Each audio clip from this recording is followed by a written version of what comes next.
Theatres में बहुत सारी मूवीज आती हैं, किसी को याद भी नहीं रहता, लेकिन कोई एक फ्राइडे ऐसा होता है जिससे पूरा साल याद किया जाता है। 2023 साल नहीं, सलार है। पहले ही इशारा कर दिया था प्रशांत नील ने, लेकिन हम लोग ठहरे ना समझ, कब से उन पर शक किए जा रहे थे। अगर हॉलीवुड मूवीज देखते हो तो क्रिस्टोफर नोलन का नाम पक्का सुना होगा। उनकी फिल्मों का टिकट बुक करना माने दूसरी दुनिया में जाने का जहाज पकड़ना। थिएटर्स के दरवाजे खुलते ही हम नई दुनिया में पहुंच जाते हैं। ठीक वैसा ही कुछ कुछ मिलता जुलता काम करते हैं मास्टरमाइंड प्रशांत नील। केजीएफ के बारे में जब सोचोगे तो ऐसा लगेगा साल 2 साल उसमें रह के आए हैं हम लोग। अपने पड़ोसी का नाम नहीं पता होगा, लेकिन केजीएफ की बड़ी माँ को सब जानते हैं, और इसी वजह से काफी लोगों ने बोल दिया था कि जो जादू केजीएफ ने किया है वो दोबारा कभी रिपीट नहीं होगा। ऐसा सिनेमा एक बार फिर से नो चांस। लेकिन क्या आप यकीन करोगे अगर मैं आपसे बोलूं, प्रशांत नील ने इस बार खुद प्रशांत नील को ही हरा दिया है, क्योंकि सलार की रेस वहां से शुरू हुई जहां पे केजीएफ खत्म हो जाती है। शेर जंगल का राजा है, हर कोई डरता है, लेकिन जब शेर अपने जंगल में ही डरने लग जाए तो समझ जाना दरवाजे पे डायनासोर आया है।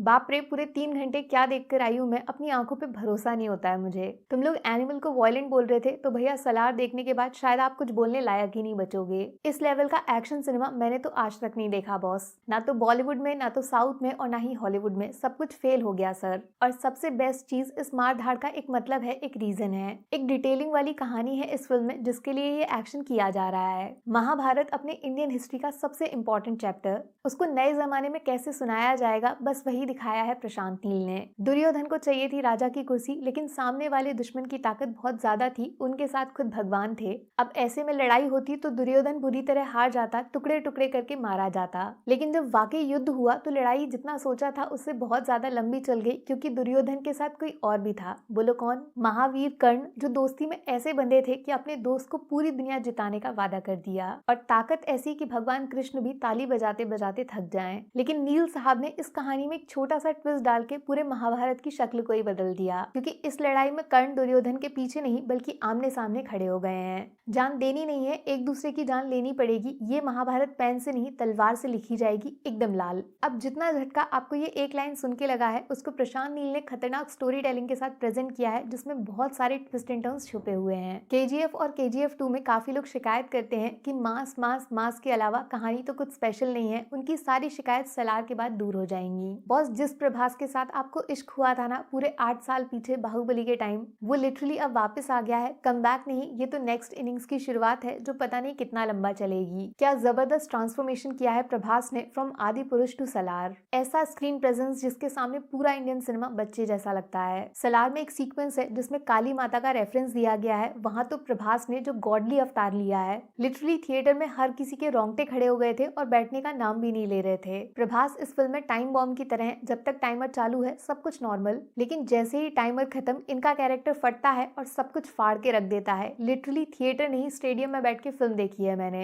एक्शन का लेवल नेवर सीन बिफोर है, और प्रभास का उसमें प्रेजेंस एक डेडली कॉम्बिनेशन तैयार करता है, जिसको 3 नहीं लगातार 30 घंटे देख सकती हूँ मैं। एक छोटे से मामूली डायलॉग वाले सीन को भी आइकॉनिक बनाने की पावर रखता है प्रशांत नील का एलिवेशन फैक्टर। क्या जबरदस्त इमेजिनेशन है, नो कॉम्पिटिशन। पूरी फिल्म चेस के गेम की तरह है, जिसमें प्रभास राजा के सामने खड़े होने वाले वजीर के जैसे हैं, लेकिन बाकी गोटियां भी इस खेल का पूरा हिस्सा हैं। बहुत सारे छोटे छोटे लेकिन दमदार कैरेक्टर्स हैं, जिनकी हेल्प से आपके दिमाग में बैठ जाए ऐसे सीन्स तैयार किए जाते हैं। सलार एक वन मैन शो वाली पिक्चर नहीं है, और यही चीज इसको केजीएफ के कंपैरिजन में बड़ा और डिटेल्ड बनाती है। जैसे पृथ्वीराज का कैरेक्टर इस फिल्म में बहुत इंपॉर्टेंट है, और पार्ट 2 में ये बंदा क्या क्या कर सकता है वो देखने के लिए मैं अभी टिकट खरीदने को रेडी हूँ। प्रभास प्लस पृथ्वीराज का जो क्लाइमेक्स में एक्शन है, उसको देखने के बाद आपको लियो, विक्रम, कैथी, पुष्पा ये सब बच्चों वाली मूवीज लगने लगेंगी। हाँ, एक क्लैरिटी जरूर दे देती हूँ मैं आपको, अगर वॉयलेंट मूवीज पसंद नहीं है, खून खराबे वाली, तो टिकट बिल्कुल मत खरीदना, क्योंकि आप ये मान लो प्रभास इस फिल्म में है ही नहीं। अंदर सिर्फ सलार मिलेगा, जिसके हाथों में तलवार हर 2 मिनट में किसी न किसी के 2 टुकड़े कर रही होगी। तो भैया मेरी तरफ से सलार को मिलेंगे 5 में से पूरे 4.5 स्टार्स। नंबर 1 एलिवेशन, प्रभास की एंट्री, इंटरवल सीन, वो काली माता सीक्वेंस और क्लाइमैक्स जिंदगी भर याद रहेगा। नंबर 2 सिर्फ एक्शन के दम पर फिल्म नहीं बेचना, बल्कि कहानी से एक्शन को डिस्क्राइब करना। नंबर 3 प्रभास का कमबैक और गॉडली स्क्रीन प्रेजेंस, फायर है फायर। पार्ट 2 में इंडियन सिनेमा के सारे रिकॉर्ड्स खत्म। Number 4 Prashanth Neel direction, goosebumps, violent cinema इसको बोलते हैं। और आधा स्टार कमाल का कास्ट सिलेक्शन, सारे एक्टर्स अपने रोल के साथ जस्टिस करते हैं। नेगेटिव्स में बस एक छोटी सी शिकायत ये कि केजीएफ जैसा थोड़ा इमोशनल वाला साइड कम फील हुआ मुझे। श्रुति हसन और मदर वाला एंगल डाला ही उस वजह से गया था, जो मुझे उतना इम्प्रेस नहीं किया। शायद पार्ट 2 में इसका भी इलाज हो जाए। बॉस, प्रभास फैन हो या फिर KGF 3 का इंतजार कर रहे हो या फिर एक्शन मास सिनेमा आपका फेवरेट है, चैलेंज करती हूँ सलार से बेस्ट कुछ और ढूंढ के ला दो। इम्पॉसिबल।